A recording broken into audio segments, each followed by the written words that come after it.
High voltage રાજકીય drama બાદ આખરે દિયોદર તાલુકા પંચાયતના પ્રમુખ અને ઉપપ્રમુખની યોજાઈ ચૂંટણી. પ્રાંત અધિકારીની અધ્યક્ષતામાં તાલુકા પંચાયત કચેરી પર પ્રમુખ અને ઉપપ્રમુખની ચૂંટણી યોજાઈ, જેમાં બહુમતીના જોરે કોંગ્રેસે તાલુકા પંચાયતમાં સત્તાનું સુકાન સંભાળ્યું. તાલુકા પંચાયતના પ્રમુખ તરીકે પ્રભાતબા વાઘેલા અને ઉપપ્રમુખ પદે પાનાબેન ચાવડાનો વિજય થયો. બે વખત ચૂંટણી મોકૂફ રહ્યા બાદ આજે યોજાયેલી ચૂંટણીમાં કોંગ્રેસે બહુમતીના જોરે સત્તા હાંસલ કરતા કોંગ્રેસના કાર્યકર્તાઓએ જોરદાર ઉજવણી કરી. સત્યમેવ જયતેના સૂત્રોચ્ચાર સાથે કોંગ્રેસે જીતની ઉજવણી કરી. જો કે કોઈ અનિચ્છનીય ઘટના ન બને તે માટે ભાજપના હાજર તમામ 10 સભ્યોને પોલીસ પ્રોટેક્શન સાથે રવાના કરવામાં આવ્યા. કોંગ્રેસની જીત થતાં જિલ્લા કોંગ્રેસ પ્રમુખ ગુલાબસિંહ રાજપૂત, પૂર્વ ધારાસભ્ય શિવા ભુરિયાએ તમામ સભ્યોને હાર પહેરાવી શુભેચ્છા પાઠવી. ગુલાબસિંહ રાજપૂતે આરોપ લગાવ્યો કે ભાજપની સામ દામ દંડની નીતિ સામે કોંગ્રેસની જીત થઈ છે.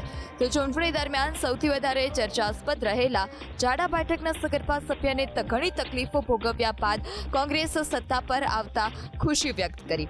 જિલ્લા પંચાયતના સભ્ય અને ગોપાલક સેનાના પ્રમુખ નરસિંહ દેસાઈએ સગર્ભા સભ્યના સંતાનને દત્તક લઈને કોલેજ સુધી અભ્યાસ કરાવવામાં મદદ કરવાની જાહેરાત કરી.